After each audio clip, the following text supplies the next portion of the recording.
It's really looking for that specialness in people, the thing that makes someone unique, which I really treasure, either in a person or in an event. All of that, to my mind, is extremely special.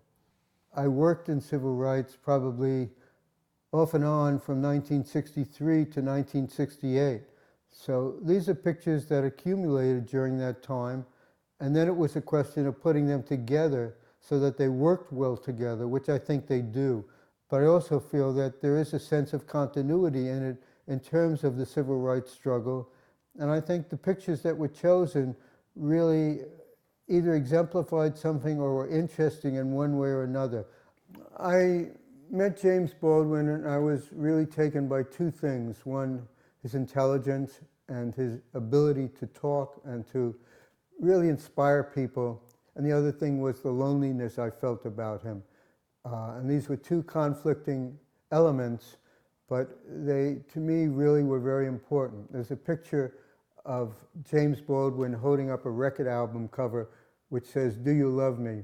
And it always comes, every time I look at that picture, I feel an emotional moment because it seems to me it really points out the loneliness that he had during 1963, which was the time when I first met him.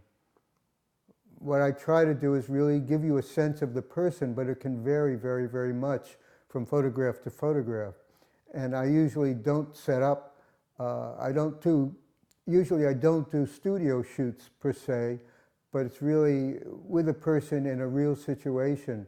And that's generally where I've gotten the best photographs of people. I really enjoy being a fly on the wall and really waiting for that moment when I sense something about someone, particularly in a portrait, that really conveys something. I think the vote picture I did during the Selma March conveyed a sense of what the civil rights struggle was about, because it was about gaining the vote for black people in America. There's so many pictures I look at which have an iconic feel to them, and yet you can't explain what it is in the picture that's causing you to feel that way. I really felt at ease most of the time when I photographed, primarily because I think if you're a photographer and you smile at people, they feel good about it. Most people don't mind being photographed unless they feel that you're going to do something to harm them in some way or make fun of them or talk them down.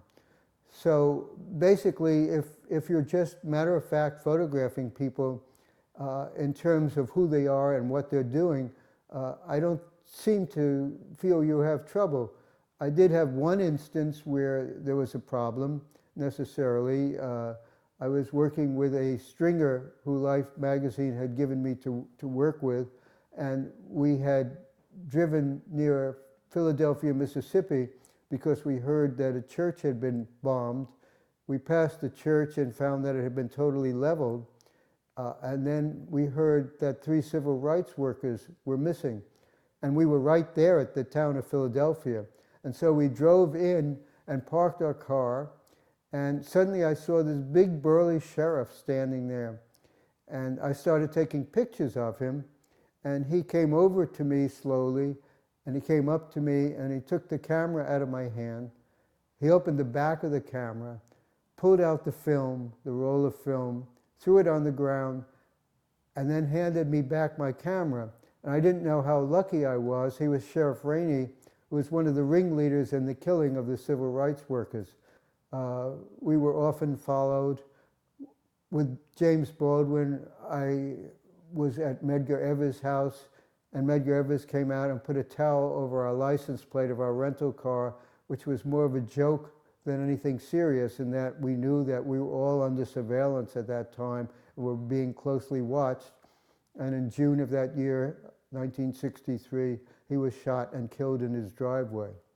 If I have a philosophy on life, it's that we should care more about people, and we should have more of a humanitarian view of things. And I'm concerned that there are people who we know or who we don't know who really don't have that sense that people are important and don't value human life. I think the value of human life is so precious